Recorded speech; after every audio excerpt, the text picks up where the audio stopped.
जय हिंद दोस्तों, मेरा नाम है मनोहर चौहान और आप देख रहे हैं न्यूज़ निवारण टीवी। दोस्तों, अयोध्या के बारे में तो आप जानते हैं। अयोध्या में जिस तरीके से एक कांड हो गया, उसके बाद जो पीड़िता है उसको इंसाफ दिलाने की जगह अब राजनीति शुरू हो गई है। सपा, भाजपा, बसपा और असपा अब चारों पार्टी मैदान में है।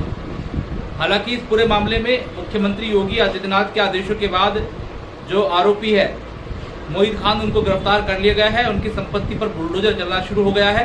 लेकिन अब इस पूरे मामले को लेकर आजाद समाज पार्टी के राष्ट्रीय अध्यक्ष चंद्रशेखर आजाद का बड़ा बयान सामने आ गया है।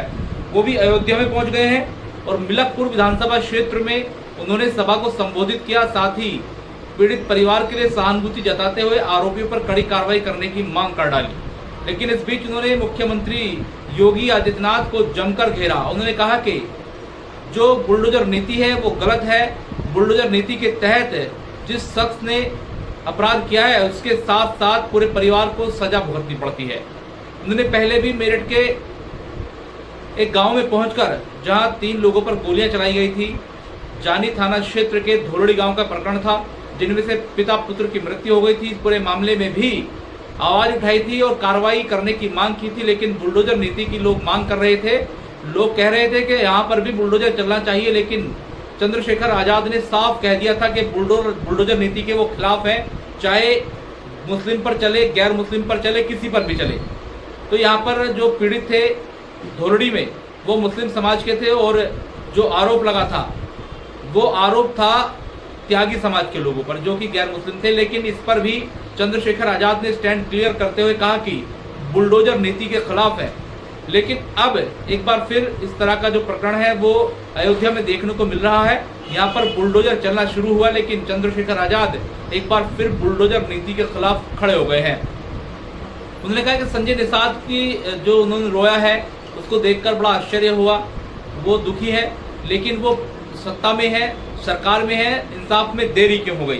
उन्होंने सवाल खड़े कर दिए। मिलकपुर विधानसभा क्षेत्र में उन्होंने पंचायत की और इस दौरान यहाँ होने वाले उपचुनाव के प्रत्याशी के बारे में उनसे पूछा गया।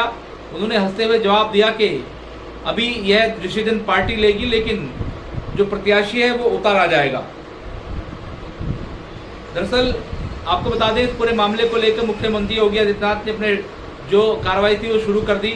आरोपी पर कड़ी कार्रवाई शुरू हुई तो वैसे ही अखिलेश यादव ने इस पूरे मामले में डीएनए टेस्ट की मांग कर दी। उधर अयोध्या में प्रेस कॉन्फ्रेंस करते हुए समाजवादी पार्टी के नेता बाकायदा इस बात को लेकर बोले कि न केवल डीएनए हो बल्कि नार्को टेस्ट भी हो।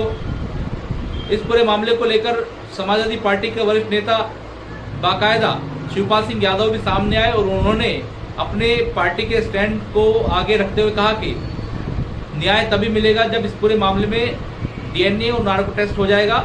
खुद अखिलेश यादव ने press conference, Akhilesh Yadav tweet के माध्यम से, माफी चाहूँगा, एक्स पर लिखा कि इंसाफ का रास्ता तभी निकलेगा जब पूरे मामले में डीएनए कराया जाएगा। डीएनए कराने के बाद ही आरोपी पर कार्रवाई हो। आपको बता दें, इस पूरे मामले को लेकर मनोज पांडे ने प्रेस कॉन्फ्रेंस की थी। मनोज पांडे ने कहा कि मोहित खान पर जो आरोप लगे हैं वो 60 से 65 साल के हैं। उन पर जो आरोप लगे हैं वो कहीं ना कहीं गलत है। इस पूरे मामले में जांच होनी चाहिए और जांच के बाद ही कार्रवाई होनी चाहिए। लेकिन अगर उन पर जो आरोप है वो सही पाए जाते हैं तो कड़ी कार्रवाई होनी चाहिए। इस तरह की बात उन्होंने कही थी।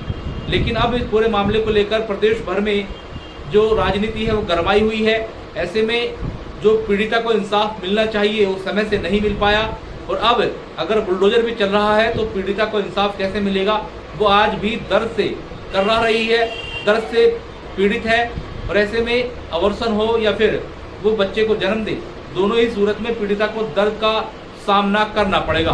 फिलहाल मैं आपसे लूंगा इजाजत। जय हिंद।